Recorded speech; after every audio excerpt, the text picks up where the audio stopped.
Dans le podcast cette semaine, on va pelleter des nuages en parlant d'humour dans les jeux et de la représentation du corps.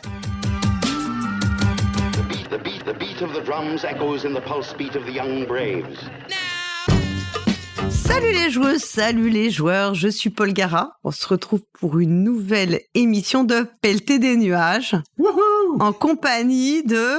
Wouhou! Christian Lemay. Bonjour Paul Gara, comment vas-tu? Bah écoute, ça va, je vois que t'es très enthousiaste aujourd'hui. Je pète le feu. Que se passe-t-il? J'ai l'impression qu'on va faire une bonne émission encore et ça me remplit de joie. Et j'entends ton chat. Alors on a une invitée surprise qui vient direct. Bah oui, Manaya, elle veut assister maintenant, elle assiste à tous les enregistrements maintenant. Elle vient vérifier ce qu'on fait. Heureusement que nous sommes à distance parce que je suis catastrophiquement allergique aux chats. Alors, je pense qu'on va arrêter tout de suite cette émission. Je ne parle plus à cette personne. Tu sais, vraiment, ça, ce n'est pas possible. C'est un critère de recrutement, en principe. Dans ce podcast. Non, mais elle est très drôle parce qu'elle me regarde. Voilà. Tu la vois. Elle vérifie. Elle est en train de relire ta chronique. Je pense qu'elle va Elle va en dire du mal. Elle va en dire du mal. Mais oui, parce qu'on va faire comme à l'accoutumée, deux chroniques, une chacun. C'est bien, c'est symétrique.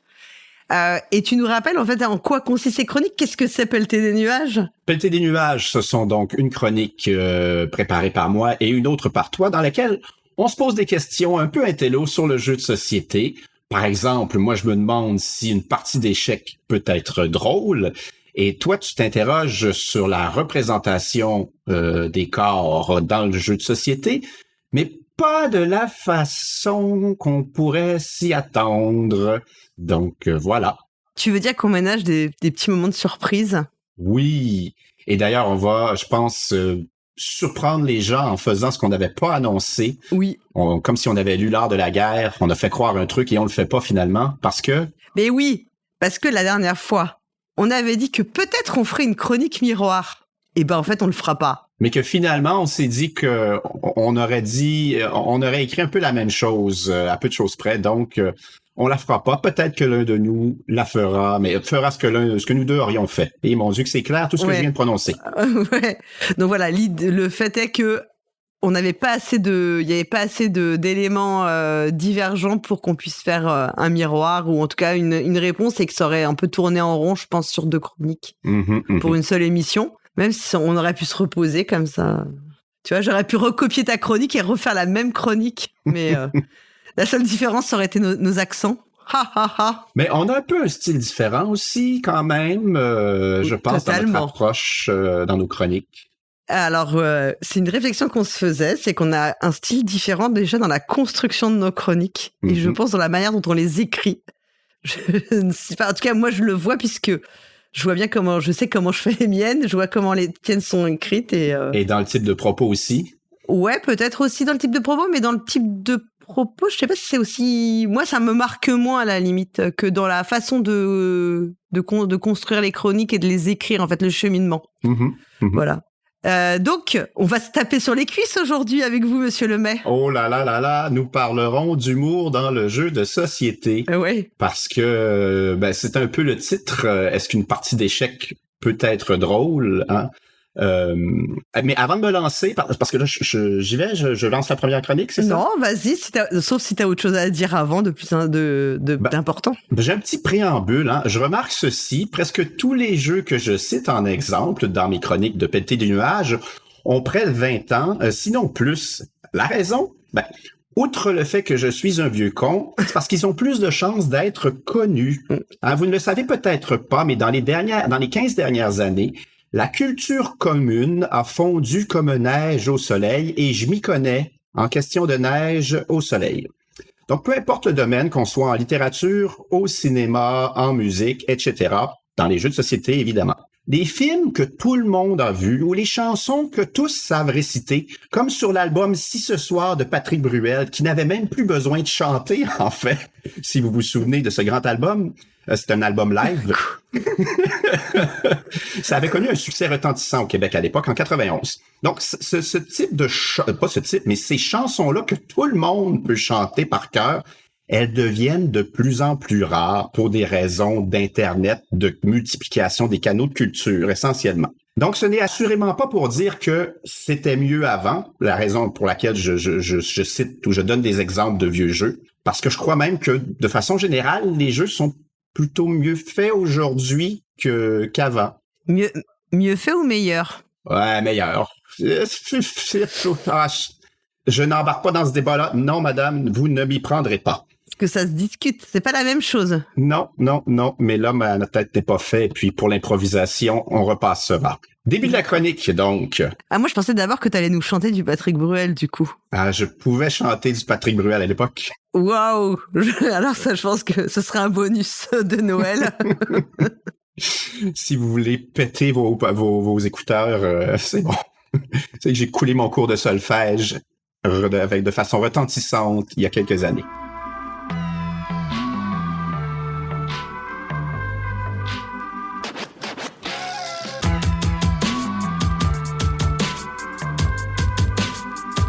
C'est probablement entre deux parties de l'excellent Galaxy Trucker que je me suis formulé quelque chose comme ceci.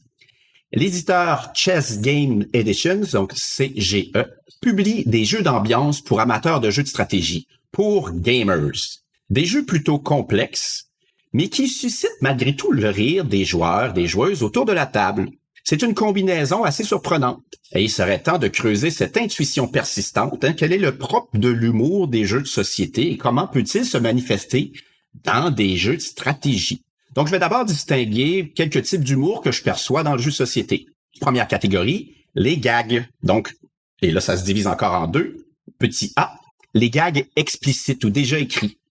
Je vous donne un exemple. Dans Chez Geek, au titre francophone de Les Colocs, qui était chez Steve Jackson Games dans la version originale et puis chez Edge en français.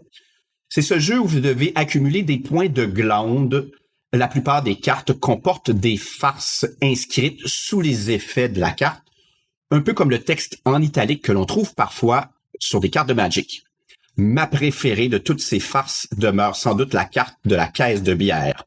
Donc, sous le nombre de points de glande qu'elle rapporte, on peut lire 24 bières dans une caisse, 24 heures dans une journée. Coïncidence? Je ne crois pas. Avouez, c'est pas trop mal. Non? OK. On n'est pas allé à la même université. Non, mais moi, j'ai fait une fac de droit, donc je te garantis qu'on se marre pas tous les jours. Second exemple, dans la version de gag écrit et explicite, dans la version Philosophia de Dream Factory parue en 2009, vous pouvez embaucher des comédiens caricaturés par Olivier Fagnières, donc des comédiens comme Brave Pitre, Steven Iceberg, Leonardo DiCappuccino, des calembours à se pisser dessus. Donc, ce type d'humour existe déjà à l'extérieur du jeu de société, dans les magazines humoristiques. Au Québec, on connaît tous Ça fait rire, dans la tradition orale. Et ce type d'humour, il me semble, à côté du jeu. Il appartient davantage au marketing qu'au jeu lui-même. Il ne sert en rien les mécanismes, ou la lisibilité, ou l'ergonomie. Il serait absent que le jeu n'en serait pas modifié outre mesure, sauf peut-être dans le jeu, justement, les colocs, où est-ce que tout l'intérêt du jeu est dans les gags. Bref, cet humour ne constitue assurément pas le propre du jeu de société. Et là, j'ai mon petit B dans les gags, dans des types d'humour, c'est le gag qui est généré par le jeu. Ça, c'est Joël Gagnon de Randolph qui me parle des jeux qui sont des générateurs de gags. Donc, j'inclus dans cette catégorie tous les Cards Against Humanity, Hostie de jeu, Blanc Manger Coco, mais Bubble Talk ou What Do You Mean, Joking Hazard, qui sont parfois un peu moins trash.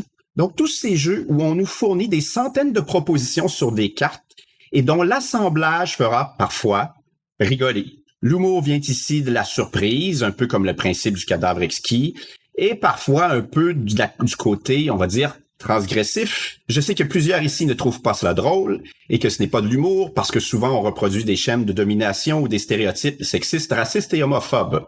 Mais considérant leur influence, leur succès commercial et surtout le fait qu'ils ont fait rire des millions de personnes, à tort ou à raison, il semblerait malhonnête de les passer sous silence. Deuxième catégorie d'humour qu'on retrouve dans le jeu de société, les relations humaines. Donc tous les jeux offrant l'occasion de mentir, trahir, bluffer comportent une part d'humour, génèrent souvent le rire. Pensons aux révélations surprises de l'identité du traître lors de parties des Chevaliers de la Table Ronde ou de Loup-garou, au retournement de veste dans Intrigue et Galérapagos, à cette vendetta entre deux joueuses qui ne cherchent même plus à gagner, mais simplement à éliminer l'autre lors d'un cash and guns. Si les joueurs veillent à maintenir le cercle magique, on peut se livrer à des actes cathartiques, souvent assez drôles en fait. Et ça, c'est peut-être quelque chose qui est propre au jeu, société. Bon, la catharsis, non, évidemment, mais il y a quand même un petit quelque chose qui nous permet de le faire directement plutôt que de le vivre par personne interposée grâce à une personne qui est sur scène. Troisième catégorie d'humour, les jeux d'ambiance et de devinette ou notre incompétence. Donc évidemment, quand on mentionne rire et jeux de société dans la même phrase, ce sont souvent d'abord les Cranium, Time's Up, Taboo, Pictionary et autres jeux du même acabit qui surgissent. Une personne parle, mime, bruite, sculpte, dessine, fredonne, voire cligne des yeux pour nous faire deviner un truc sous la pression d'un sablier et nous rions. Pourquoi? Parce qu'on n'arrive pas à se comprendre. Soit le devineur ne voit pas l'évidence, soit la personne qui performe ne saisit pas qu'il est inutile de répéter une 50e fois le même indice. Parce que le stress créé par le temps réel nous amène à faire ou à dire des conneries. Parce que nous ne sommes pas à notre meilleur, nous rions de notre bêtise. Et quand une joueuse réussit à nous faire deviner 8 ou 9 mots dans un 30 secondes de Time's Up, une performance extraordinaire, nous sommes joyeux, émerveillés, fiers, mais nous ne rions pas tant que ça en fait. On se tape dans les mains, on est content, mais on ne rit pas. J'en arrive au cas Chess Game édition, et je vais parler surtout de la première génération, les jeux des premières années de Chess Games, hein, qui sont des jeux de stratégie, qui sont différents de ce qu'on imagine généralement quand on parle de jeux comiques. Donc je mentionne première génération car Chess Game semble avoir quelque peu délaissé cette ligne de jeu à la fois exigeant et comique depuis une décennie. Au moment d'enregistrer cette chronique, nous sommes en 2025.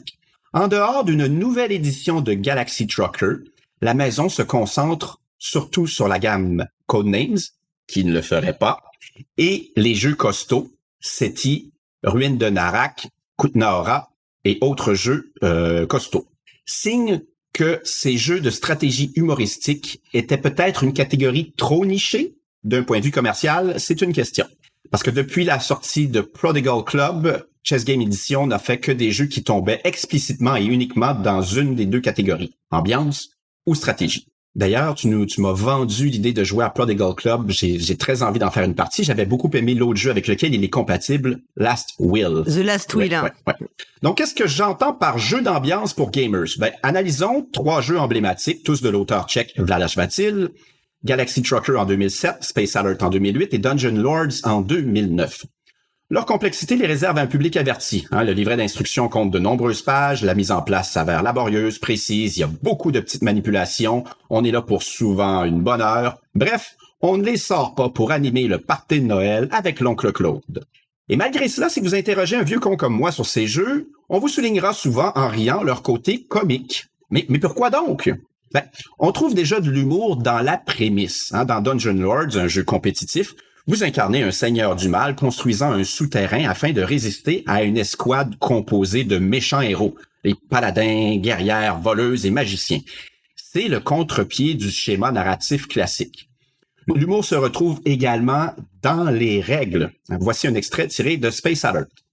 Vous vous êtes porté volontaire pour faire partie de l'équipage d'un vaisseau d'exploration avec une cible dans le front. Ce cours sera bref et intensif. Pas seulement parce que le gouvernement coupe notre budget, non. Nous voulons vous envoyer dans l'espace le plus rapidement possible pour remplacer... Enfin, c'est pas un boulot difficile, pourquoi perdre son temps en formation? Donc déjà, un humour, pas le plus extraordinaire, mais un humour explicite dans la rédaction des règles, comme on pouvait en trouver chez Geek, le jeu Les Colocs, chez Geek. Et même si ces humours sont apparents, c'est le premier qu'on voit, c'est certainement pas les éléments les plus drôles de ces jeux-là. Mais alors, Christian, pourquoi c'est drôle? Excellente question, Paul Gara. Laisse-moi te mansplainer. J'adore. Je valide cette blague. Galaxy Trucker est un jeu compétitif dans lequel chacun construit, à l'aide de tuiles carrées que l'on pose sur une grille quadrillée, l'équivalent futuriste des camions lourds dédiés au transport des marchandises. Vous devrez veiller à installer des réacteurs, des lasers, des boucliers de protection qui couvrent tous les angles, des chambres pour un équipage varié, de l'espace de stockage, des réserves d'énergie. Et pour ce faire, vous fouillez un tas de tuiles qui sont face cachée, tous les joueurs en même temps, en temps réel et en respectant de nombreuses contraintes de pose. Oui, parce qu'une fois que vous avez posé une tuile, plus question de la bouger et les chances de faire une erreur sont assez élevées. Galaxy Trucker nous fait travailler fort et intensément. Et une fois ces vaisseaux complétés, l'histoire de quelques minutes, on va résoudre une série d'événements aléatoires. Des pirates s'en prennent aux moins armés d'entre nous. Les plus rapides récupèrent des cargaisons de marchandises qui valent beaucoup de points de victoire. Des astéroïdes font éclater les parties vulnérables de notre vaisseau. Il n'est pas rare de terminer une manche avec un vaisseau en ruine qui ne compte plus qu'une poignée de tuiles, là où il y en avait plus d'une vingtaine au départ. Les fans de François Pérusse diraient « Il a scrappé ton fatatatapouette ». Et c'est cette succession de morceaux, de pans entiers de notre vaisseau qui se détachent pour se perdre dans le vide sidéral, réduisant en miettes le fruit de nos efforts qui fait rire. Bon, pas toujours j'en conviens, mais j'y reviendrai.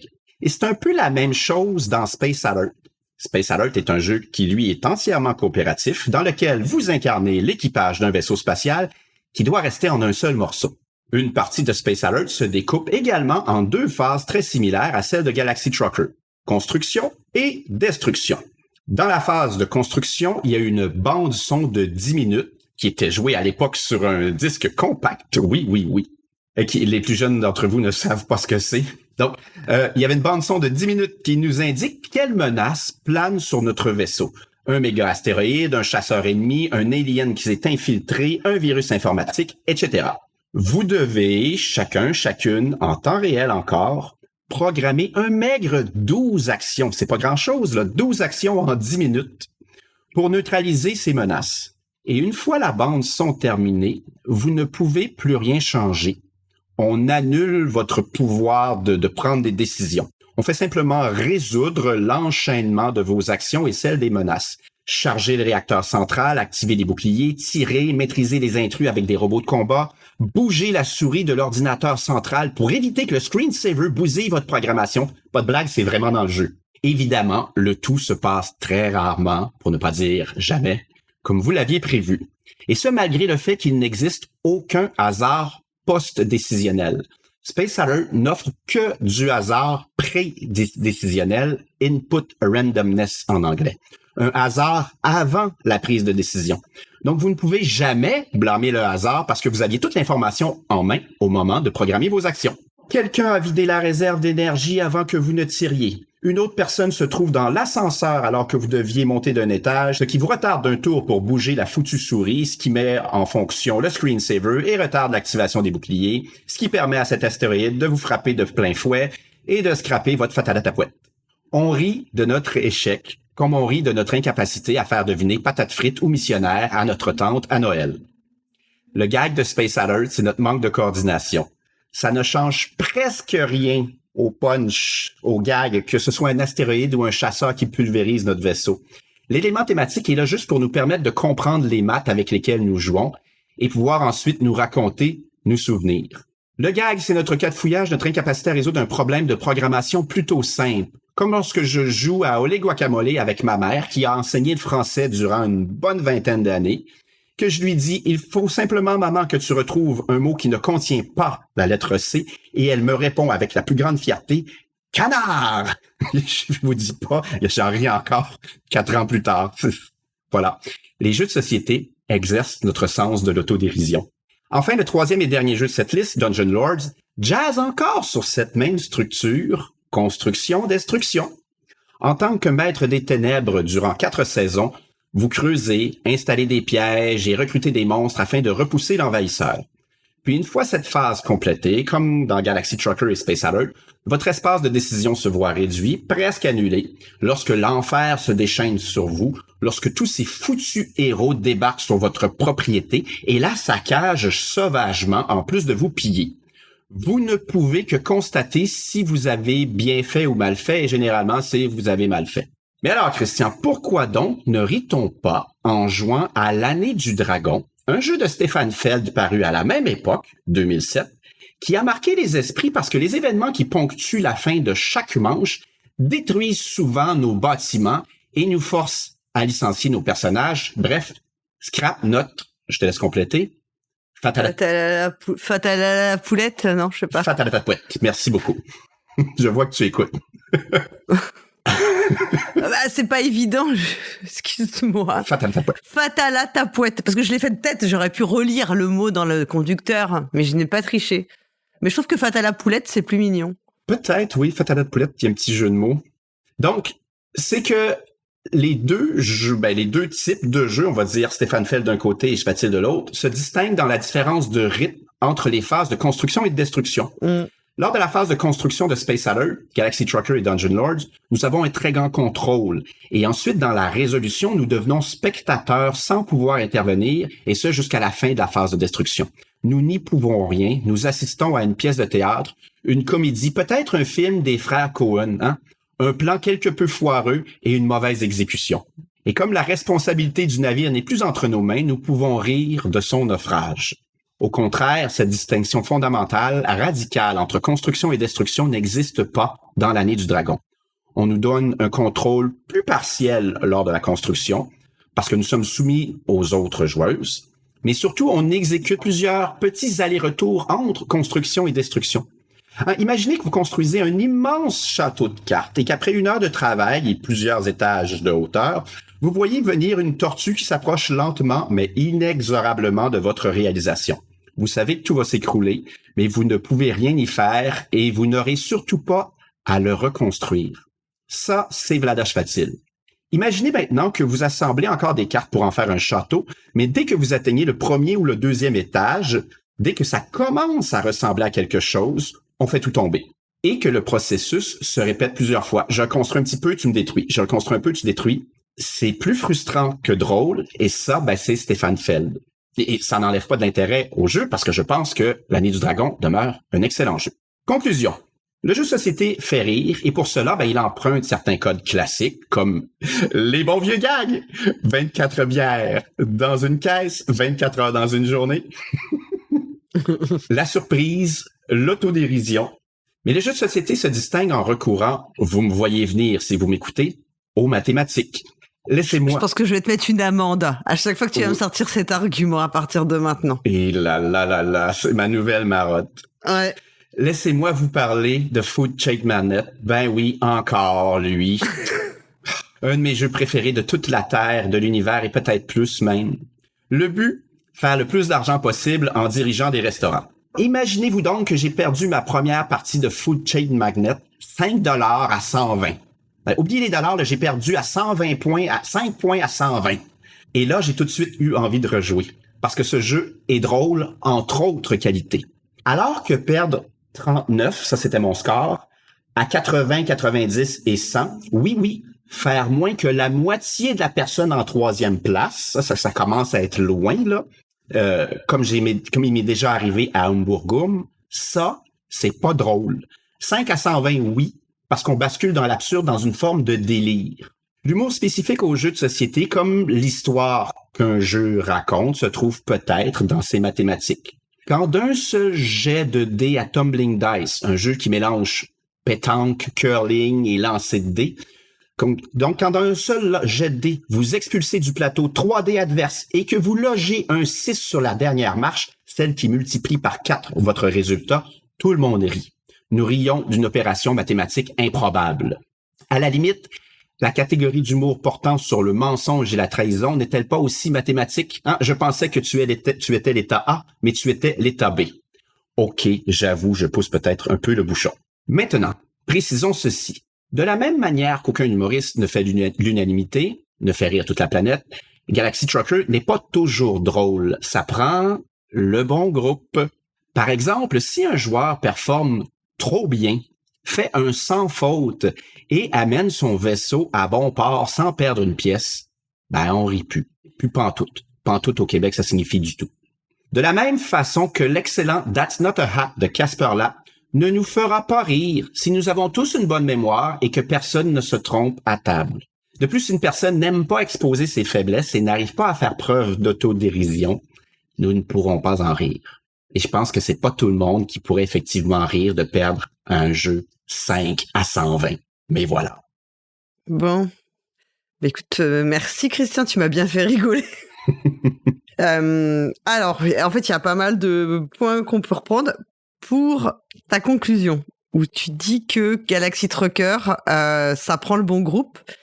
Je sais pas si c'est ça prend le bon groupe ou si par hasard ça prend la bonne partie, parce que j'ai vécu exactement ce que tu décris. Une partie de Galaxy Trucker où quelqu'un n'a eu aucun dégât quasiment, ou tellement minime qu'ils étaient inexistants. Et de ce fait, je n'ai trouvé absolument pas le jeu drôle.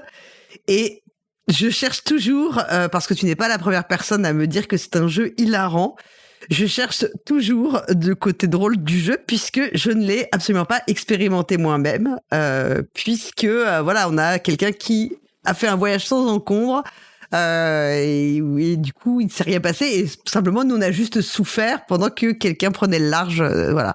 Donc je pense qu'effectivement il y a un aspect qui est finalement contextuel pour que ça fonctionne, qui est peut-être lié au hasard. Je suis pas sûre que ce soit lié à la compétence, puisque les événements sont aléatoires, donc il y a pas. C'est quand même compliqué. Oui, mais j'ai joué avec un bon ami personne très brillante, ingénieur, et l'un ne va pas nécessairement avec l'autre. Hein. Les ingénieurs, j'en connais beaucoup. Toute ma famille est ingénieure. Donc, mais bon, cet ami, non, c'est vrai. Ma sœur, j'ai 3 ou 4 cousins puis 2 oncles ingénieurs. Là. Mon père chez nous, il est mouton noir, il est dentiste. Donc, mais j'ai un bon ami, toi, Sam. Alors, Moi, j'avais appliqué pour devenir ingénieur, mais finalement, j'ai refusé de devenir ingénieur. Toi, t'as fait des études de littérature, c'est plus que mouton noir, là. C'est la oui. Toi, t'étais le loup-garou, finalement. Mais bon, pour en revenir à mon ami Sam, je veux dire, il est très bon à Galaxy Trucker, et une partie se joue en 3 manches, et dans chacune des 3 manches, il a presque perdu aucune pièce. Donc, c'est sa compétence qui a rendu le jeu moins amusant. Je dirais ça comme ça, à moins que 3 personnes du même calibre s'affrontent. Oui. Et là, peut-être que ça devient hilarant. Oui. Alors, attends, j'essaie de reprendre un peu dans l'ordre.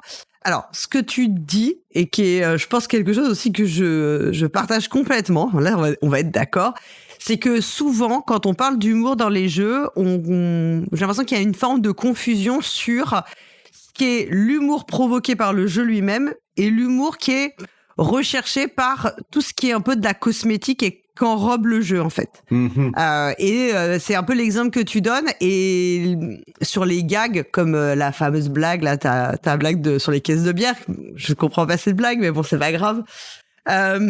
Ou sur les noms, les détournements de noms. Brave titre. Oui, voilà. Et effectivement, ça, on le voit bien. Les gags entre guillemets n'apportent rien au jeu. Ils sont pas le gameplay. Enfin, ce qu'on va y faire n'est pas dépendant. On aurait pu mettre les vrais noms. Je pense que mécaniquement, ça fonctionnerait pareil. Donc, c'est plus un habillage aussi, peut-être un peu marketing. Voilà, pour aller chercher une certaine cible.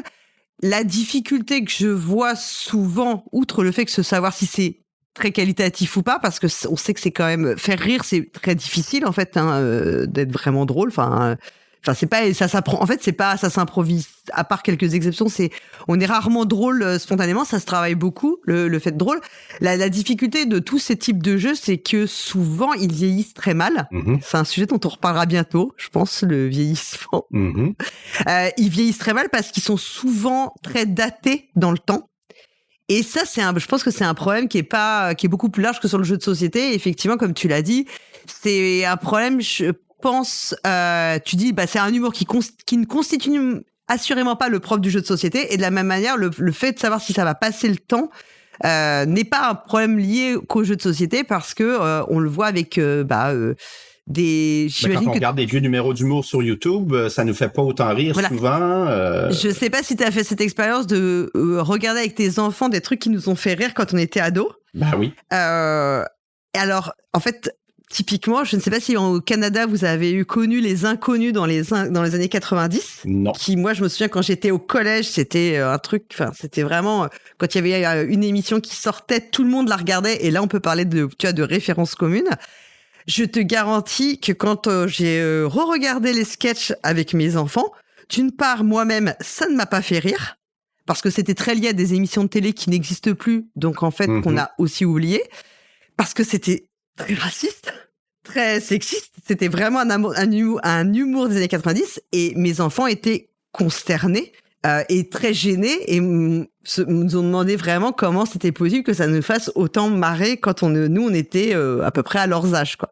à l'opposé, t'as des humours qui vieillissent très bien et souvent c'est des humours qui ne sont pas contextuels en fait, voilà. Et ça va être tout ce qui va être du domaine de l'absurde parce que tu peux continuer à regarder les Marx Brothers ou je sais pas Monty Python. Monty Python, ça continue de fonctionner. Pourquoi ? Parce que c'est pas de l'humour qui est marqué dans le temps. Et en fait, ça, c'est toute la difficulté. Mais je pense que là, on dépasse effectivement le sujet du jeu de société. Et c'est pour ça que je suis toujours étonnée qu'on essaie d'inclure des références comme ça dans les jeux.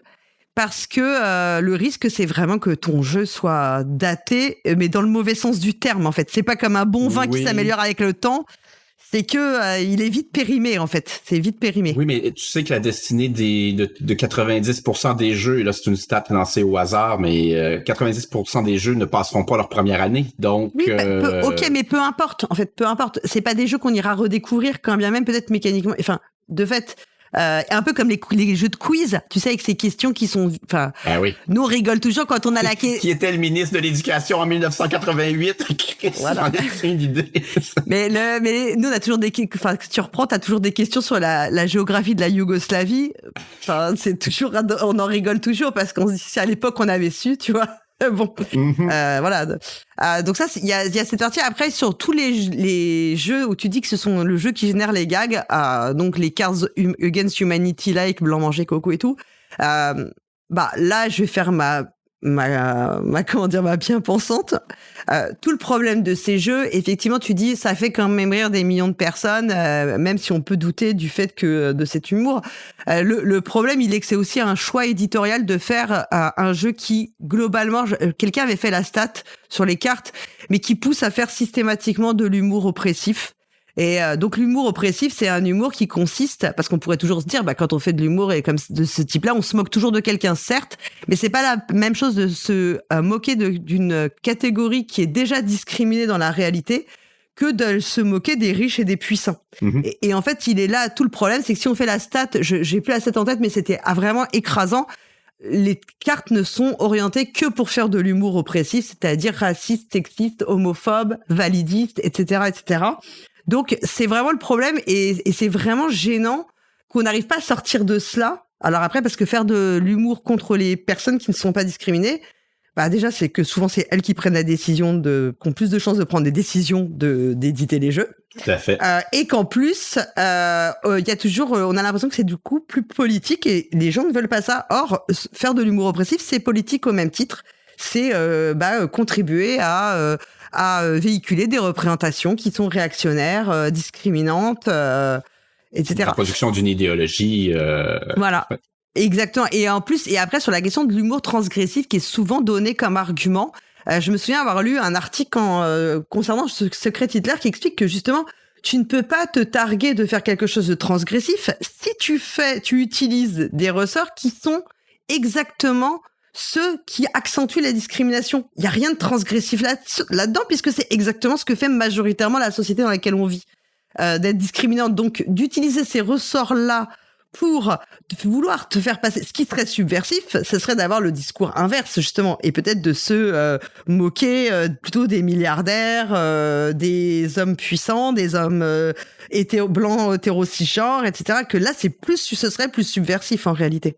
Ouais, je suis d'accord, mais j'ai là, évidemment, j'ai pas lu l'article, mais le discours social, il est pas d'un seul bloc, et là, je vais peut-être dire une bêtise, mais il y a quand même une forme de transgression parce que c'est quand même pas bien vu à la télé ou à la radio d'aller faire ce genre d'humour qu'on retrouve dans Cards Against Humanity.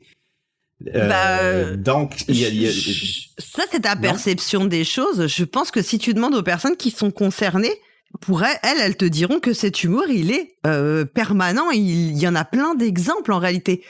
Et en plus, on se moque de ceux qui s'offusquent de ce genre d'humour. Oui, mais je suis... C'est un humour qui est... En fait, c'est quand même un humour qui est excluant.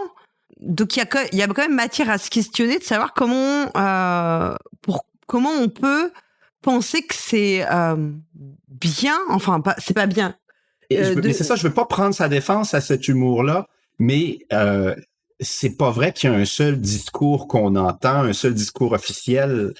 Mais bon, là, on rentre dans d'autres questions encore. Ouais, on rentre dans d'autres questions. Puis je m'y connais mal, donc c'est un terrain glissant pour moi. Et s'agissant que en faisant des blagues qui permettent en fait de mettre de la distance et de dédramatiser, et qui, dès que tu veux avoir un discours derrière qui est de dire bah attention, là c'est oppressé et tout, on te targue de mais on peut plus rien dire, mais t'es pas marrant et tout, quelque chose qu'on entend.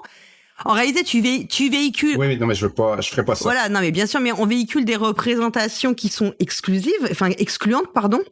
Et qui contribuent à des situations réelles de harcèlement, de discrimination. Combien d'enfants à l'école se font traiter de ci, de ça, et sous prétexte que c'est de l'humour ou parce que on peut se moquer facilement, etc. quoi. Et on pourrait en reparler dans les. Mais je suis d'accord à 100% avec ce que tu viens de dire. C'est vraiment la notion.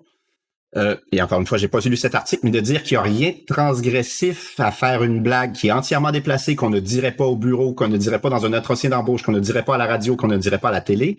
J'aimerais en fait lire l'article parce que peut-être que c'est un problème de définition de transgression, mais voilà. Ouais, non, probablement, hein, mais et aussi par exemple, il y a un élément, c'est que quand tu regarderas, mais souvent quand on représente Enfin, on en reparlera peut-être un peu tout à l'heure. Enfin, on en reparlera aussi dans ma chronique sur la représentation et quels personnages sont systématiquement des personnages comiques dans les jeux, en fait, souvent, sont associés aux comiques. Et je suis le premier à dire, justement, juste pour finir là-dessus, que je déplore le fait que il n'y a plus personne pour s'attaquer dans notre culture populaire aux puissants, aux tyrans et aux riches. Aujourd'hui, dans la culture populaire, que ce soit l'humour, mais la fiction comme les Avengers et le cinéma de hollywoodien ou ce qui en reste, toujours on protège le statu quo et je suis le premier à déplorer la chose. Voilà. Voilà. Ensuite, sur les jeux, les relations humaines, ça on voit très bien, on l'a vécu. Les jeux, on l'a tous vécu ce genre de situation. Les jeux d'ambiance et de devinette, bah oui. Je vois très bien également ce que tu veux dire. C'est sur l'incompétence, etc. Bon, moi j'ai des souvenirs d'un jeu. Alors je sais pas si tu le classerais. Il y a aussi tous les jeux de gages, je trouve, qui souvent, en plus, utilisent souvent le corps et donc avec tout ce qu'on pourrait avoir un peu aussi dans une forme de cinéma un peu burlesque. Sur le fait qu'on fait. Moi, j'ai le souvenir d'une partie où j'avais un gage et je devais faire le bacon qui grille. Et voilà, je pense que les gens qui étaient présents ont encore un souvenir très ému de du moment où j'ai fait le bacon qui grille. Voilà. Comme tu dis, il faut beaucoup d'autodérision parce que en vrai, jamais de moi-même, je ne ferai le bacon qui grille comme ça spontanément. Sur les jeux dont tu parles de Vlad Chvátil, je partage complètement ton opinion que c'est quelque chose qui est pensé de A à Z. En fait, il y a vraiment, c'est pas juste le fait de faire des règles qui sont entre guillemets marrantes, le fait de faire des setups de jeux qui sont marrants, ou le fait de, c'est pensé comme un tout. Donc il y a vraiment une recherche qui est globale en fait. Oui, et ça me fâche souvent parce que quand je mentionne l'humour de ces jeux-là, très souvent on me parle des règles. Alors il y a un gros problème, c'est que les règles n'aident pas du tout à apprendre le jeu et c'est une catastrophe si tu veux aller retrouver un point de règle dans ces règles supposément humoristiques. Donc, c'est mon premier problème. Et deux, c'est pas la partie la plus drôle. La partie drôle de ces jeux-là, elle est dans le jeu lui-même et non dans ses règles. Voilà. Parce que tout ce qu'on a évoqué avant, et c'est vrai, ce sont des éléments qui sont soit cosmétiques, marketing, comme on l'a dit, les blagues et tout, ou bien des choses qui sont en fait générées, c'est l'humour des joueurs et joueuses autour de la table qui ressort et que le jeu suscite. Là, c'est le dispositif même qui est drôle, en tout cas qui est voulu pour être drôle. Et j'ai l'impression que c'est quand même beaucoup le cas des jeux de programmation, puisque tout le sel de ces jeux-là, enfin, moi je pense, un jeu que j'aime pas spécialement, Colt Express, en général, tout le fun, il est aussi que tout rate. Et j'ai aussi souvenir d'une partie absolument hilarante qu'on a faite de Himalaya. Tu vois ce jeu de Régis Bonnecey. Voilà. Qui nous a donné lieu à des situations, mais complètement farfelues. Et de fait, il y avait une ambiance du coup autour de la table qui était poussée par ça, parce que tout ce qu'on faisait, moi c'était une catastrophe. Et ça nous a aussi, ça crée une atmosphère autour de la table qui faisait qu'on a fait probablement dans les meilleures punchlines qu'on a fait, avec des phrases qui nous sont restées mythiques et qu'on se dit encore avec mes copines. Voilà, parfois on se dit j'ai vécu ma meilleure vie d'IAC et c'est vraiment parce qu'on a fait. Enfin, tu vois, et en fait ça te crée aussi les autres jeux, il fallait des références communes pour pouvoir en rire ensemble, et là c'est parce qu'on a ri ensemble qu'on s'est créé des références communes. Donc c'est pas du tout le même. Mais j'ai l'impression que la programmation, en vrai, elle est faite pour ça. Elle est faite pour que t'échoues. C'est un peu chronique d'une mort assurée en fait, enfin, d'un échec assuré, tu vois. Mais... Oui. Et le but, il est là. En fait, c'est ce que peut-être le game designer, il veut, c'est que tu dis, bon, si je joue avec un ingénieur, lui, il va gagner tout le temps, mais il veut te montrer qu'en fait, on est mauvais, quoi. Il faut se rendre à l'évidence, on y arrive. Même avec beaucoup de bonne volonté, on n'y arrive pas. Et voilà, c'est peut-être pour ça aussi que moi, ma partie de Galaxy Trucker, n'avait pas trop marché. Et je pense que c'est la programmation, en fait, qui vraiment, le choix de programmer des actions qui vont échouer, qui est... Oui, en fait, j'aurais dû le voir. Je te lève mon chapeau. J'ai parlé de construction, destruction, mais effectivement, on est beaucoup, on flirte avec la programmation de façon presque systématique.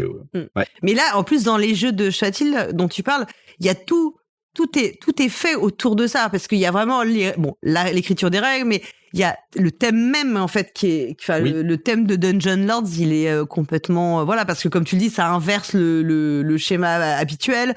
Galaxy Trucker, on voit bien que il y a un truc un peu du ridicule, quoi. On est un peu, il y a un truc un peu on se dit qu'on croirait qu'on est dans, ceux qui avaient fait, tu sais, y a-t-il un pilote dans l'avion? Oui. Il y a un petit côté de ça. Enfin, il y a un peu de ça aussi dans l'esprit, quoi.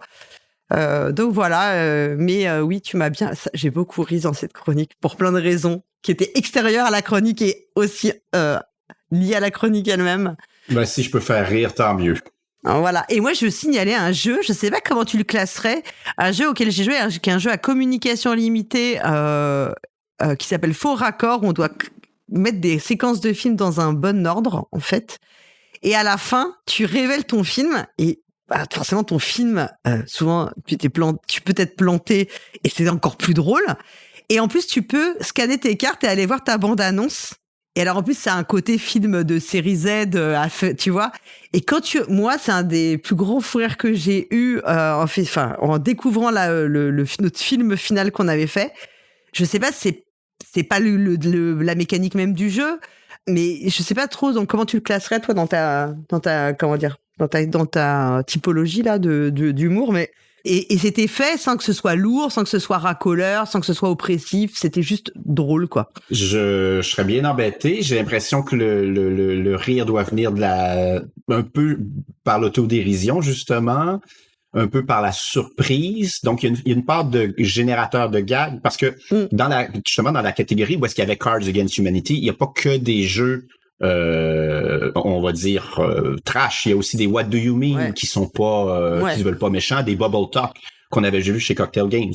Donc il y a ce côté générateur de gags, l'assemblage, la surprise, le cadavre exquis, et il y a aussi un petit peu d'autodérision parce qu'on n'a pas été très bon pour assembler notre film. Donc un peu des deux. C'était très très cool. Merci beaucoup. Est-ce qu'on peut entendre maintenant ta chronique, s'il te plaît? Ouais, je vais pas être aussi drôle que toi, je le dis tout de suite.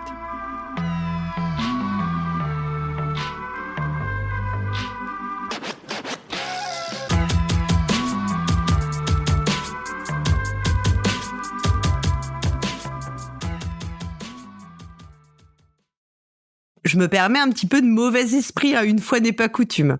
J'imagine que à l'annonce du titre de cette chronique, dans un coin de ta tête, Christian, puis dans celle de quelques auditeurs, surgit une pensée comme « Ah, ça y est, ça faisait longtemps, l'autre excitée de la poêle asiatique, elle va venir nous parler des illustrations des personnages féminins dans les jeux de société. » Oui, j'ai pensé ça. Ah, voilà, je le savais. Eh bien, raté. Enfin, pas complètement, mais si quand même, raté. Parce que oui, forcément, lorsqu'on évoque la question de la représentation des corps dans les jeux de société, on s'attend à parler évidemment de l'hypersexualisation des illustrations de femmes, souvent le fruit de dessinateurs masculins qui, inconsciemment ou pas, sont mis en avant sur certaines boîtes de jeux à des fins marketing. Et oui, il est toujours amusant de constater que l'utilisation du corps des femmes à des fins commerciales par les hommes ne gêne pas tant que ça la communauté des joueurs, tandis que l'utilisation de leur propre corps par les femmes réveille toujours des discours moralisateurs basés sur des questions de dignité. Et à ce sujet, j'en profite, je ne peux que vous conseiller de lire King Kong Theory de Virginie Despentes, un ouvrage qui a bientôt 20 ans, mais qui est toujours d'actualité. Ça, c'est pour tous les gens qui sont offusqués quand les femmes vendent des photos ou monnaient leur charme, mais alors qu'elles l'ont décidé elles-mêmes. Alors, je pourrais aussi vous renvoyer à l'étude de Tanya A. Pobuda, qui date de 2018, sur les couvertures des jeux qui figurent dans le top 100 BGG, forcément de l'époque, et qui constatait que les animaux et les aliens y étaient plus représentés que les femmes. Eh oui, 20,1% contre 19,2%. Tandis que les... C'est un peu drôle, ça. Oui, c'est un peu drôle. Un petit peu drôle, on peut en rire. Tu as le droit d'en rire. Tandis que les représentations d'hommes blancs occupaient 45,7% des illustrations.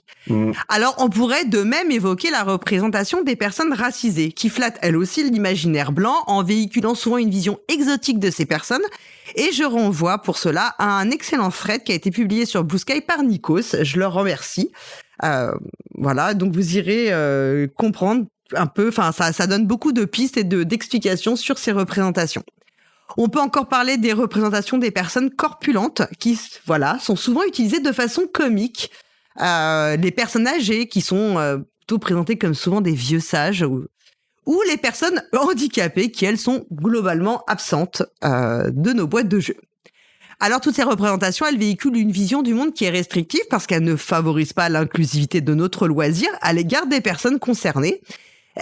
Ces représentations, elles contribuent à façonner notre perception du monde, comme l'expose la théorie de la culture, ou Cultivation Theory en anglais, qui a été développée par George Gerbner. C'est une théorie qui a été énoncée à propos de la télévision, mais qui est totalement transposable à un autre média et qui démontre comment, en propageant une norme, notamment par sa fréquence, le média altère la perception du monde de celui qui reçoit le message. Mais en fait, ça ne va pas être le sujet de ma chronique, ou plutôt si indirectement. Car au-delà de ces représentations particulières qui flattent un idéal blanc, viril, jeune et valide, on peut se questionner sur la représentation du corps humain dans les jeux de société. Et donc, c'est bien la représentation du corps et pas des corps. Pas qu'au plan visuel, mais aussi sur sa traduction dans nos jeux. Car si les images dessinent des corps idéalisés, les mécaniques, elles, traduisent souvent le corps en performance. Et oui, car le corps est d'abord un outil comme les autres. Dans la plupart des jeux de société modernes qui font appel à un avatar, en particulier ceux qui mettent en scène l'aventure, dont on parlait la dernière fois, et le combat, le corps des personnages qu'incarnent les joueuses est perçu, parce qu'il y a des jeux où on n'incarne personne. Voilà, dans Agricola, on n'est pas une fermière à strictement parler. Donc le corps des personnages qu'incarnent les joueuses est perçu avant tout comme un moyen, celui de réaliser les actions exigées par le jeu. Le corps doit avant tout être fonctionnel, c'est-à-dire valide, efficace, opérationnel. Ce présupposé, qui est rarement interrogé, il modèle une grande partie de nos expériences ludiques. Bien que l'on ait dans ces jeux un alter ego vivant, son corps n'est généralement pas raconté. Il est avant tout mesuré, mathématisé, ça va te plaire ça, compétence, résistance, endurance. Ce modèle, il vient en grande partie des jeux de rôle, en général, et il s'est diffusé dans de nombreux jeux modernes. Jeux de plateau, jeux de cartes, jeux narratifs, tout ce que tu veux. Les personnages se résument à leur force, leur agilité, leur point de vie, même des caractéristiques comme le charisme ou la sagesse, qui pourraient nous sembler peut-être moins évaluables de prime abord, sont résumés à des chiffres, et la chair et l'âme sont donc uniquement statistiques. On optimise ce corps lorsqu'on monte de niveau. Dans Donjons et Dragons, notamment, on sait que les joueuses recherchent cette optimisation de leur personnage par la montée de niveau. Et même après avoir subi des dégâts, le corps continue de fonctionner. Au mieux, la joueuse aura-t-elle des malus qui sont là encore chiffrés. Alors que, en principe, si tu t'es pris un coup d'épée dans la gueule, je pense que même s'il te reste des points de vie... Tu prends une pause. En vrai, tu vas nulle part. Tu prends une petite pause. Donc le corps doit être sans faille, il est là pour servir la joueuse sans questionnement possible. Un corps qui ne fonctionne pas est un mauvais corps. Un corps qui gêne la mécanique doit être corrigé. Ces attributs chiffrés, ils ne servent pas à raconter une histoire de chair, de vécu, de vulnérabilité, mais uniquement à optimiser des actions dans un système. Le corps n'est jamais perçu comme un lieu de sensation, il ne tremble pas, ne transpire pas, ne souffre pas, sauf sous forme de jauge. L'expérience physique est traduite en abstraction comme si la chair était un code mathématique. Par exemple, la fatigue, elle est souvent matérialisée par un malus qui affecte le personnage. Dans Andor, un jeu que tu sais que j'aime beaucoup, on dispose d'un crédit d'heure pour mener à bien nos actions et on peut choisir d'en utiliser plus que ce crédit, mais alors on perd des points de volonté. Donc en fait, plus, moins, c'est qu'une histoire de jauge. Dans Détective... Plus un, moins un s'en vont en bateau. Ouais, voilà, c'est ça. Dans Détective, a Modern Board Game, on peut choisir également d'enquêter plus longtemps chaque jour en utilisant les heures supplémentaires. Mais celles-ci ont pour conséquence de stresser des personnages qu'on incarne, enfin on les incarne de super loin quand même, et de minorer ensuite les points qui seront attribués à la réussite de l'enquête. Dans Oltré, on peut aussi dépenser son énergie pour relancer des dés ou pour transformer des... Face à l'autre. Enfin, c'est pour concrétiser des succès, en fait. Voilà, pour avoir plus de succès. Ce qui a pour conséquence potentielle, puisqu'en fait, on va diminuer sur la jauge d'énergie, ce qui a pour conséquence potentielle de priver le personnage de la joueuse de sa capacité spéciale. S'il est trop épuisé, si on descend en dessous d'un certain seuil, on ne peut plus utiliser notre pouvoir spécial. Implicitement, cette vision du corps et des aptitudes conduit à une spécialisation extrême des personnages et donc de l'expérience ludique. C'est une sorte de Fordisme qui est appliqué au jeu et qui se retrouve dans des catégories bien connues dans le jeu vidéo. Le tank, le DPS, le soigneur. Cette hyper-spécialisation peut paradoxalement produire des expériences ennuyeuses puisqu'elle conduit la joueuse à faire à peu près toujours la même chose puisqu'elle est la spécialiste de cette chose. Cette recherche de la performance imposée au corps interdit presque toute errance, toute maladresse, toute fragilité, autrement dit toute humanité. Le corps est donc avant tout un outil, au même titre qu'une arme, un bouclier ou une armure. Dans Time Stories, les joueuses sont d'ailleurs explicitement envoyées dans des corps appelés réceptacles et choisis parce qu'ils sont utiles à la mission qu'elles doivent mener à bien. Si le réceptacle meurt, elles peuvent choisir de revenir à l'exploration dans un des autres corps proposés. Dans le scénario, alors là je vais spoiler, dans le scénario Sous le masque, le concept va même plus loin car elles peuvent ou doivent changer de réceptacle en cours de jeu selon la progression dans le scénario si elles veulent être plus performantes. Parce que le gameplay nous y encourage. Il y a des lieux où on accédera mieux en changeant de personnage, par exemple. On va donc changer de corps selon les besoins quand on passe de son arc à son épée selon que l'on attaque à distance ou au corps à corps. Le corps est souvent également vu pour être outillé. On lui adjoint des armes, des boucliers, des armures. Je pense beaucoup au corps pater ou au corps bibliothèque, le corps case. Oui. Tu as 2 mains, donc un objet dans chaque main. Tu as une tête, donc tu peux poser un truc. Ouais. Mais l'armure, que tu la poses sur la tête ou sur le bras, le bouclier, le casque, le home, il a le même effet. Mais bon, tu deviens une pater. C'est drôle, en fait. C'est vrai. Et d'ailleurs, alors je donne d'autres, enfin, tu vois, dans les exemples que j'ai notés, dans Heredity, les objets qui sont récupérés sont visuellement rattachés au corps des personnages. C'est-à-dire que ton personnage, il est et tu poses vraiment les cartes objets que tu vas looter dans les mains, enfin, pour que ce soit réaliste. Dans Whisperstone, qui est un jeu à sortir chez Flatout, dont on a parlé dans l'émission de JDR du mois de septembre, qui est un mélange entre du jeu de rôle et du jeu de plateau. Là, carrément, ça prend la forme d'un puzzle. On va pouvoir accrocher l'équipement à notre personnage avec un système de puzzle. Et on imagine bien que ce qui va dans la main droite n'ira pas dans la main gauche, du coup. Mmh. Les jeux de société traduisent donc souvent dans leur mécanique la même norme que leurs images. Un corps qui est fort, jeune, productif, interchangeable et jamais défaillant. Alors, beaucoup de jeux de vidéo reprennent les mêmes codes. On connaît tous la barre de vie, la barre de stamina, le build très optimisé des personnages pour qu'ils soient les plus performants possibles. Mais ils permettent malgré tout de traiter de façon plus sensorielle le corps défaillant. Alors, j'ai un souvenir, peut-être je me trompe de jeu, mais moi, je me souviens de cette vision qu'on avait brouillée par le sang dans Resident Evil quand on était trop blessé, où on ne voyait plus l'écran. Les taches de sang occultaient l'écran. Qui donnait pas du tout la même perception dans le jeu. Et moi, je me demande à quand un jeu de société à l'image de Baby Steps, qui est un jeu vidéo dans lequel on apprend littéralement à marcher. Alors, je n'y ai pas joué, j'ai lu le pitch, ça a l'air fou, mais on apprend. Finalement, c'est un peu un jeu un walking simulator, mais dans lequel on doit apprendre à marcher. Donc, c'est un jeu d'adresse? C'est un jeu de patience.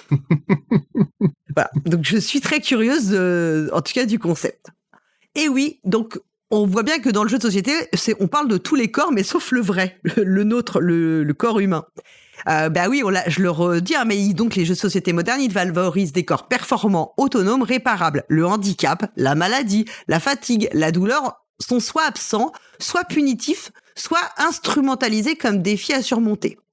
Dans les jeux FFG, qui prennent place dans l'univers du mythe de Cthulhu, on va perdre de la santé mentale en accumulant des cartes folie. Une fois le maximum de santé mentale atteint, le personnage devient alors fou et il reçoit une carte spéciale qui lui indique la nature de sa folie. Celle-ci va influer sur sa façon de jouer, mais aussi de gagner la partie. Donc Toulouse Death Medaille, et oui, un peu comme toi avec on a nos marottes. Oui, et ouais, on a chacun nos... Ouais. Donc dans Toulouse Death Medaille, perte de la santé mentale rend plus puissante. Avancer dans la folie permet donc lors de l'atteinte de certains seuils de gagner des bonus. On va améliorer nos compétences, on va avoir des dés supplémentaires, mais aussi de déclencher la folie dont souffre notre personnage. Ce déclenchement peut se révéler avantageux comme néfaste selon les circonstances. Mais devenir fou rapproche aussi un peu plus de la mort. Alors je trouve que le traitement de la folie dans ces jeux est plutôt intéressant, parce qu'il ne se résume pas que à des stats. C'est des stats, mais je trouve que c'est peut-être la folie qui est la mieux traitée dans les jeux de société, parce que elle va vraiment altérer l'expérience de jeu, puisque notamment elle peut changer des conditions de victoire. Plutôt que d'être simplement une deuxième jauge de points de vie. Parce que des fois, même, tu as des jeux où tu as une jauge de points de vie, puis si elle est réduite à 0, tu meurs, mais tu as une jauge de santé mentale, et si elle est réduite à 0, tu meurs. Mais c'est strictement la même chose. Il n'y a aucune différence. On ne sent pas la folie, alors que ces jeux-là la traduisent. Ouais.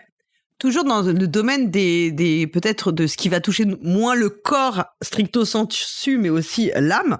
On note qu'on est quand même loin des émotions qu'on peut procurer, par exemple, un jeu vidéo comme On a Winter's Night for Travelers, qui, avec une subtilité rarement atteinte, fait littéralement ressentir à la joueuse le sentiment de dépression. Et à cet égard, si je vous recommande de jouer au jeu, je ne vous recommande pas d'y jouer si vous traversez vous-même un moment difficile. C'est un jeu qui est très perturbant pour soi, en tout cas. Prenant. Ouais, prenant et voilà. Comme je dis, on est vraiment, on a vraiment le ressenti de la dépression, ce qu'on a rarement on a quasiment pas avec un jeu de société. Alors, s'agissant de la maladie, on va souvent citer Holding On, The Troubled Life of Billy Kerr, qui est sorti en 2018, dans lequel les joueuses incarnent une infirmière en soins palliatifs qui tente d'apporter du soutien à Billy Kerr en le soignant et en l'aidant à reconstituer ses souvenirs. Alors, je n'ai malheureusement pas joué à ce jeu, probablement parce qu'on a dit le plus grand mal, de façon répétée d'un point de vue ludique. Malgré tout, je serais quand même assez curieuse de voir comment le sujet de la maladie a été traité et surtout s'il est vraiment traité dans le jeu. Parce que, hormis celui-là, pour la maladie, moi je pense à Dr Maboul. Donc autant dire qu'on n'est pas vraiment dans le même sujet, on était plutôt dans le sujet de l'humour.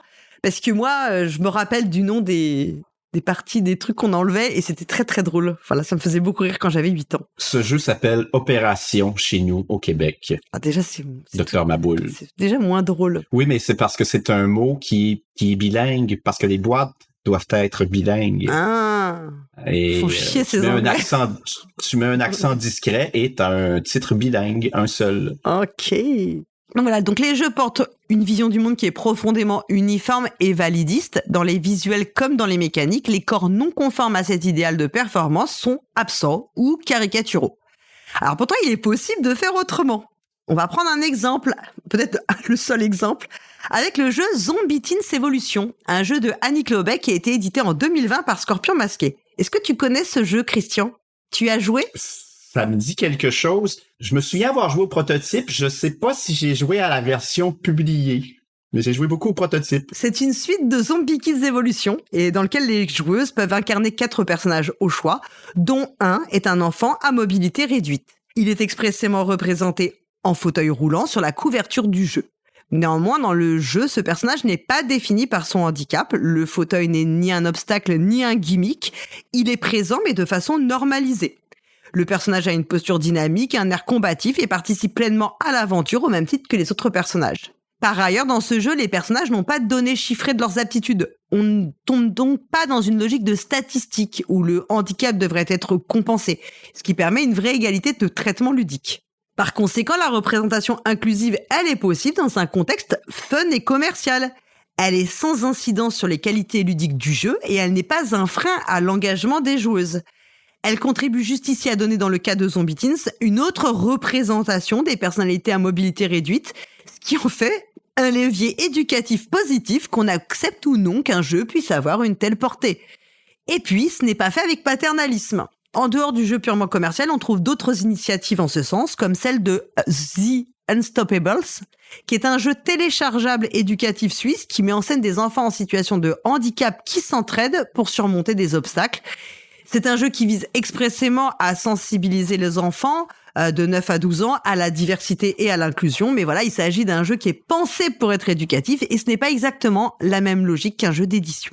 Les jeux de société, donc en valorisant le corps idéal comme un corps sans limite, flirtent également probablement de façon inconsciente avec un imaginaire transhumaniste dans lequel le corps biologique est dépassé ou remplacé par des capacités augmentées.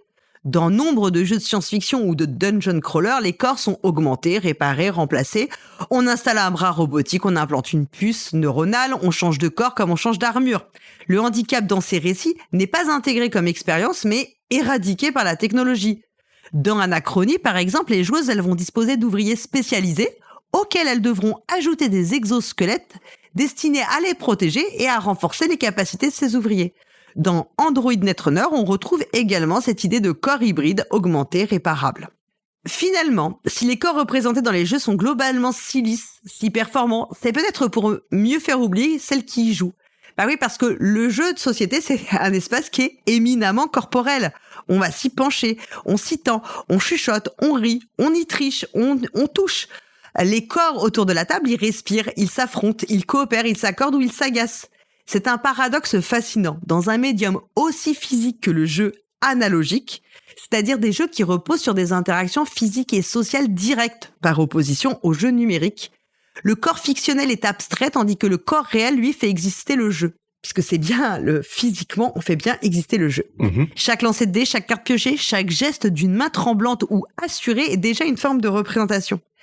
Peut-être que repenser la place du corps dans les jeux de société, ce n'est pas seulement élargir les visuels ou les mécaniques.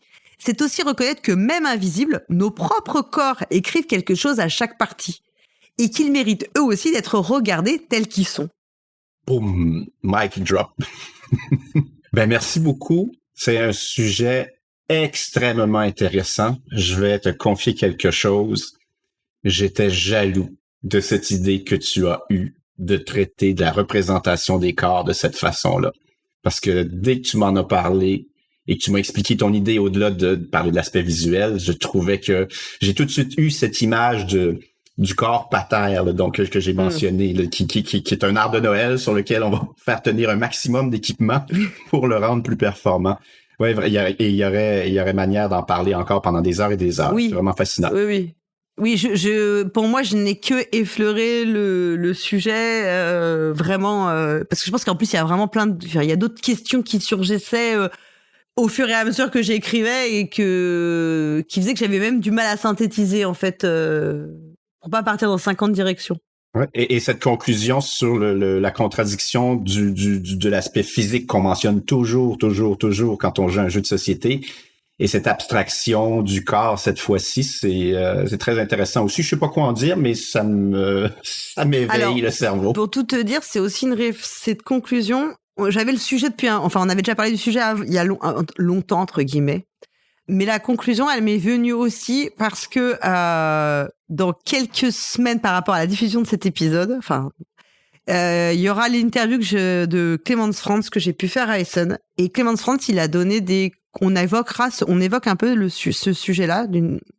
Et Clémence Franz, il a fait des conférences qui sont ultra intéressantes où il parle justement du jeu analogique. Et du fait que c'est un jeu dans lequel on intervient physiquement, en fait. Et il parle beaucoup de ça. Et il parle aussi, du coup, de son métier, en fait.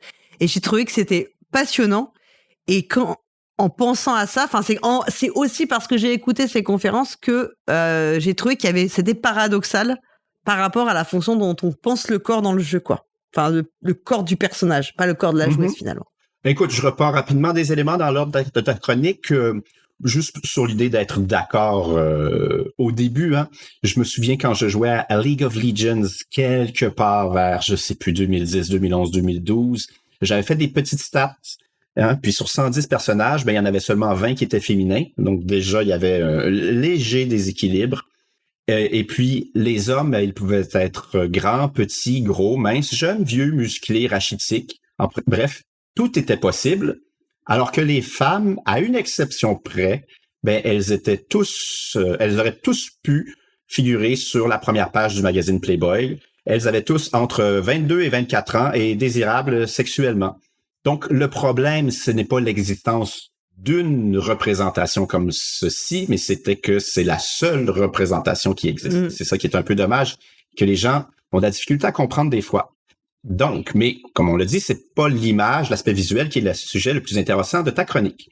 Donc oui, c'est vrai que ça nous vient beaucoup, je pense, cette mathématisation des caractéristiques physiques du jeu de rôle, des jeux de rôle première génération et Donjons et Dragons, en fait. Parce que Donjons et Dragons est un dérivé du wargame, si j'ai bien compris, parce que j'ai lu au moins 2 livres sur le sujet. Oui. L'idée qu'on a eue, c'est un changement d'échelle. Et donc, on jouait à des wargames et tout à coup, il y a quelqu'un qui s'est dit, et si je contrôlait la destinée d'un seul guerrier plutôt que de 48 fantassins. Ouais. Mais le but... Finalement, c'était qu'est-ce qu'ils font quand ils sont pas en campagne militaire, tous ces gens? Aussi. Ils ont une vie. Et le but, c'était un combat. Donc, le but du jeu, c'était quand même de se battre. Donc, oui, il fallait de l'optimisation, il fallait quelque chose de plus vite, plus fort et résistant. Mais ce qu'on peut souligner quand même, c'est qu'aujourd'hui, le jeu de rôle, à l'opposé, est devenu un lieu d'exploration tout autre. Et le jeu de rôle indépendant est largement investi par le milieu LGBTQ2S+. Voilà, je suis allé vérifier mon acronyme. Pas l'acronyme, mais l'acronyme? Ouais, disons ça comme ça. Ouais, acronyme. Donc, et qui est un lieu de l'expérience émotive, de l'altérité. Et ça, on peut le souligner. J'ai trouvé qu'il y a des perles dans ta chronique. Hein? Je te cite. Voilà. Le corps n'est jamais perçu comme un lieu de sensation. Il ne tremble pas, ne transpire pas, ne souffre pas, sauf sous forme de jauge. Et c'est vrai, peu de jeux arrivent à nous faire ressentir le fait qu'on est dans la jungle, il fait chaud, c'est humide et chacun de vos pas est pénible. Parfois, il y a un petit texte d'ambiance, mais on s'en fout parce que ça change absolument pas mon déplacement. Quand je joue au Trésor des Incas, qui est un vieux jeu de Ravensburger que j'avais reçu fin des années 80, début 90, je me sens pas dans ce milieu qui est difficile à traverser de la jungle. Sauf si on prend la peine de le traduire en chiffres, ce qu'on fait pas d'habitude. Bref, oui, le corps est utilitaire, réduit à des maths. Tu as raison. Je trouve ça génial que tu l'aies vu, que tu l'aies repéré. Mais je pense que ça nous en apprend plus sur le type de médium qu'est le jeu de société. Oui, bien sûr. Parce que ça ne me choque pas, parce que le corps est simplement passé dans le médium du jeu de société et il est traduit. Le jeu de société est une représentation mathématique. De la même façon qu'une description de personnage dans un roman du 19e siècle deviendra forcément un plan d'ensemble dans l'adaptation cinématographique. Je suis complètement d'accord avec toi. En réalité, c'est le médium qui conduit à ça. Je pense que le médium, naturellement, conduit à cela. Ensuite, on peut avoir envie que des personnes s'en emparent pour tenter autre chose. Je comprends mieux. Parce que ce que j'allais dire, mais là, ça devient presque inutile. Non, c'est jamais inutile, voyons. Tu ne peux pas reprocher au film d'avoir réduit des mots à une image, de les avoir traduits. Ces attributs chiffrés ne servent pas à raconter une histoire de chair et de vécu. Je trouve ça beau. Hein? N'est-ce pas? Mais tu connais ma position, hein? Ce n'est pas le jeu qui raconte, mais c'est nous qui racontons. Et même si j'ai envie de m'obstiner d'une certaine façon, ça raconte. Parce que si tu as 2 sur 5 en force, ça raconte que tu n'es pas fort, que tu ne peux probablement pas soulever 100 kilos. Donc, c'est à nous de raconter à partir de ces chiffres. Je te cite encore, un corps qui gêne la mécanique n'existe pas. Et là, je ne sais pas si je suis d'accord, parce que dès mon plus jeune âge, je me souviens avoir joué à des jeux vidéo comme Super Spike V-Ball au Nintendo et Street of Rage au Super Nintendo. Et, généralement, il y a une notion d'équilibre. Hein? Chaque avantage doit être contrebalancé. Le personnage qui est rapide, généralement, donne des coups qui sont plus faibles et le personnage qui est lent donne des coups qui sont plus forts. Probablement que ludiquement, il y aurait peu d'intérêt à avoir le personnage qui est à la fois rapide et fort et l'autre qui est lent et faible. Oui. Ça, c'est juste... Ça, je vois pas en quoi ça remet en cause ce que j'ai dit avant. C'est bien ça. Puisque tu vois, là, on va contrebalancer les choses. Sinon, ça gêne la... OK. Moi, je me disais qu'il y a quand même des inconvénients qui sont placés. Mais j'avais mal compris un corps qui gêne. C'est peut-être moi qui aurais dû être plus explicite, mais finalement, un corps qui serait inutile parce que, par exemple, comme on en rigole, faible et lent, Et ce lent. qui peut dans la vraie vie, dans le monde réel, exister. Oui. Bah celui-là, il n'existe pas dans le jeu. Parce que s'il a l'un, on lui récompensera par autre chose. En fait, il y a toujours... c'est aussi la difficulté de représenter autre chose, c'est que on va vouloir compenser ou faire, par exemple... C'est un peu ce que je voulais essayer d'expliquer sur l'enfant à mobilité réduite dans Zombie Teens. On n'a pas essayé de faire en sorte que ce soit son fauteuil roulant qui a un pouvoir, en fait. Enfin, tu vois ce que je veux dire? Qui serait une sorte de... C'est pas le sujet. Le sujet, c'est juste qu'il est inclus comme il est dans le jeu et ça normalise, ça ne change en fait. absolument rien. Ça ne change rien. Ouais. Mais j'ai peut-être pas été assez... je m'excuse, ouais. C'est moi qui n'ai pas été assez précise non plus là-dedans, je reconnais. Ou j'ai pas pris le temps de comprendre. Hein. Sauf qu'on pourrait quand même souligner que l'ennui, c'est que c'est toujours la fille qui est rapide et faible dans le jeu. Elle est jamais la lente et forte. C'est un peu dommage. Bon, il devient une question de représentation. L'ennui, c'est que dans le jeu de société actuel, peut-être qu'une autrice inventera-t-elle une solution, ça montre ses limites, le jeu de société. Tu le soulignes avec le chiffrage ou avec la quantification. Quand on parle du charisme ou de la sagesse, tout ça, c'est assez maladroit comme quantification parce que ça n'arrive pas à rendre d'expérience. Ça m'a toujours embêté dans un jeu de rôle. Si mon personnage a 18 de force à Donjons et Dragons, il peut soulever 200 kilos. Et j'en fais l'expérience et ça se mesure bien parce qu'on peut très bien dire ta force correspond au nombre de kilos que tu peux lever. Point. Imaginons même que, tiens, c'est strictement le nombre de kilos. Donc, tu peux soulever 200 kilos, tu as 200 de force. Tu peux en soulever 68, tu as 68 de force. C'est super logique. Et j'en fais l'expérience, parce que je soulève le rocher. Le maître de jeu dit, oui, en contractant tous tes muscles, tu soulèves ce rocher de 200 kilos qui bloque l'entrée. Mais ça ne change rien que moi-même, je ne sois pas capable de le faire.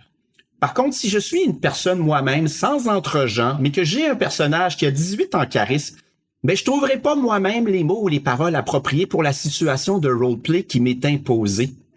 Et il y a là une dissonance. Je peux rouler les dés et le MG va dire, c'est beau, tu séduis la fille ou tu arrives à embourber quelqu'un. Mais il manque quelque chose parce que j'ai pas la satisfaction de... Oui, mais c'est quoi qui a été dit qui m'a permis de tromper l'autre personne grâce à mon jet de charisme? Même chose si je suis con dans la vraie vie et qu'il y a une épreuve d'intelligence ou qu'il y aurait une façon de se déprendre de la pièce où nous sommes enfermés. Une personne intelligente trouverait la solution, mais là, je ne peux faire que lancer le dé et le maître de jeu doit dire « C'est bon, t'arrives à te déprendre du piège ou à résoudre l'énigme. » Mais je n'ai pas résolu pour autant le truc. Et ça, il y a une dissonance qui m'a toujours profondément agacé. Pour Zombie Teens, écoute, merci du clin d'œil. J'aimerais rendre hommage à Manouane Beauchamp.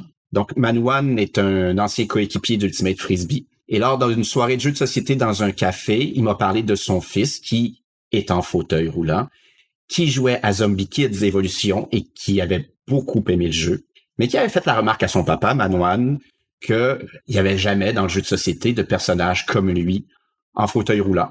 Et donc, Manouane m'a lancé l'idée de ce personnage et je te jure, ça m'a pris presque 2 secondes de me décider. J'ai dit, oui, c'est bon, c'est une bonne idée, je n'ai jamais regretté. L'autre truc que tu as mentionné, peut-être, c'est que dans Zombie Teens, contrairement à Zombie Kids, on détache le pouvoir du personnage. Donc, dans Zombie Kids, si tu joues le personnage avec un vélo, tu vas toujours avoir le même pouvoir. Si tu es le personnage avec les nerfs ou avec l'épée, tu auras toujours le même pouvoir. Alors que dans Zombie Teens, plutôt, ce qu'on va te donner, c'est un bidule. Donc, thématiquement, c'est un objet, un gadget qui vient avec un pouvoir. Mais là, tu peux l'attacher à n'importe quel personnage. Et ça donne une souplesse qui est, je crois, une très bonne chose. OK. Et c'était mes retours sur ta chronique que j'avais mal compris. Non, pas du tout.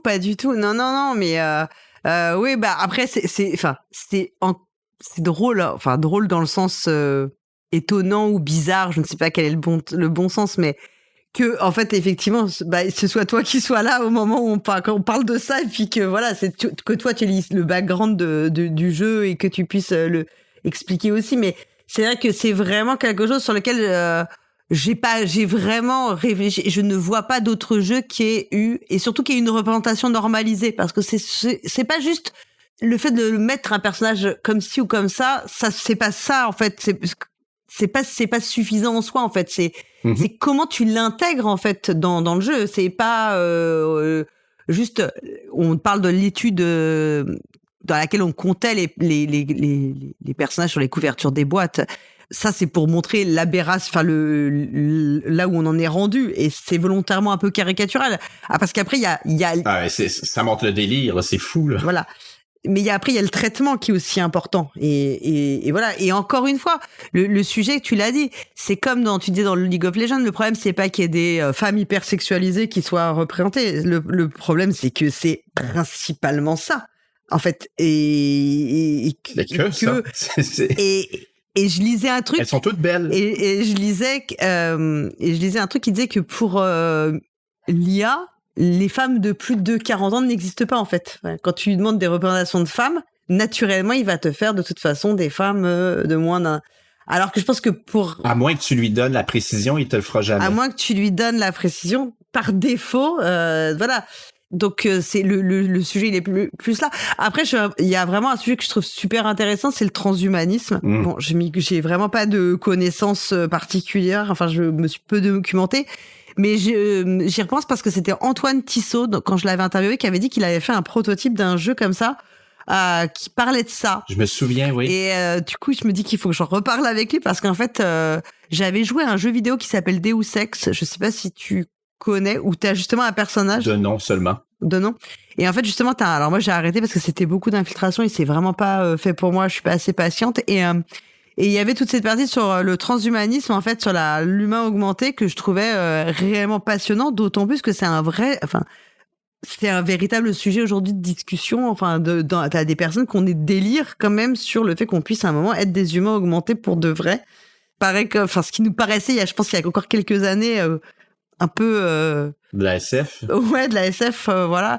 Et je pense que malgré tout, les représentations qu'on a dans les jeux, elles façonnent aussi notre vision que c'est possible, enfin, d'une certaine manière. Oui, je dis pas qu'on... Elle nous encourage, elle nous en donne le goût. Enfin, en tout cas, et elle suscite en nous elle nous montre que c'est quelque chose de positif. Voilà. Oui. Voilà. Oui. C'est plutôt ça. C'est que c'est toujours traité, c'est toujours vu de façon positive puisque ça t'améliore. Et j'ai pas en tête de jeu où c'est vécu comme quelque chose de négatif, en fait, que de devenir plus performant ou d'optimiser son personnage puisse devenir négatif. Et même souvent, on ne mentionne pas, je suppose, la douleur associée à une telle opération. Me faire brancher un bras mécanique, je suppose que ça vient avec certains inconvénients, avec des risques, mais ouais, c'est vrai que c'est toujours positif, désirable, c'est vrai. Donc voilà, après, moi-même, j'adore améliorer mes persos quand je joue, comme tout le monde, tu vois, enfin, bien sûr. C'est un mécanisme super puissant dans les jeux de société et depuis 10 ans, on ne peut pas passer... De gratification, enfin, voilà. On ne peut pas passer à côté de l'amélioration du moteur, c'est de l'amélioration de nos actions, c'est tellement fort comme mécanisme que ça génère comme émotion chez les joueuses. Mais ça me fait penser à... Ça t'est déjà arrivé dans des jeux, tu sais, où t'as réussi, au départ, tu galères sur les ressources, puis tu mets en place des moteurs de production, puis et c'est que ça t'est déjà arrivé dans des jeux d'avoir à un moment tellement de ressources que t'en étais presque, tu vois, genre t'as super bien réussi ton moteur et tu te retrouves avec... Tu sais plus quoi en faire. Moi, ça m'avait fait ça avec Valeria. Je sais pas si tu vois ce que c'est, ce jeu, c'est une sorte de mini-ville. J'ai vu la couverture, mais je n'ai pas joué. Et le jeu était très sympa, mais en fait, moi, les dernières parties que j'ai faites, on avait une forme d'écœurement de trop, en fait. Tellement que ça vous procurait de ressources que là, vous saviez plus quoi en faire, puis... Et t'as un sentiment de gâchis et tout. Et je me demande si il y a pas aussi, on pourrait pas parfois se poser cette question-là, tu vois, pour s'optimiser au maximum, devenir plus fort que plus fort. Ça, voilà. Oui. C'est d'autres questions très intéressantes. Dis-moi, tu ferais pas une chronique là-dessus sur l'abondance comme source d'écœurement? J'avais déjà une idée de ressources, de recettes non plus, une idée de chronique sur la question de l'épuisement des ressources, abondance versus épuisement, tu vois. C'est un autre sujet très intéressant. Je dis ça comme ça, moi là. Ouais, ok. Mais non, le prochain sera un épisode de Noël. On fera une rétrospective. Et un unboxing en direct. Oh là là, ben j'ai bien hâte. Bon, on s'arrête là? On a été pas mal quand même. Ben oui. Est-ce que tu sais quand même que c'est l'épisode de décembre?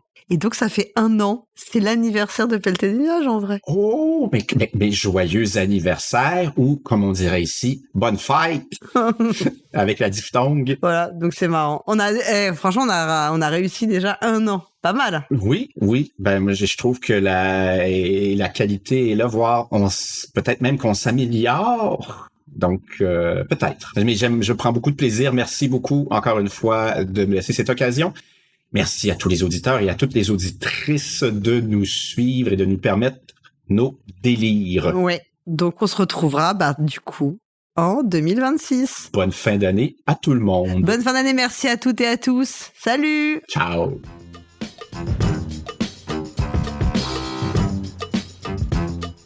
Cette émission, enregistrée à distance le 6 novembre 2025, est produite par Paul Gara et Hammer. Toutes les informations utiles et les titres des jeux abordés dans cette émission figurent dans le billet de cet épisode sur notre site le.depolgara.fr en un seul mot. Ce podcast est totalement indépendant. Son contenu est libre et non sponsorisé. Retrouvez-nous sur les réseaux sociaux, Facebook, X, Blue Sky ou Instagram sur le compte de Paul Gara et surtout venez discuter de cette émission et de tout autre sujet sur le serveur Discord du podcast. Merci d'avoir écouté Le Point de Paul Gara et à très bientôt pour une prochaine émission.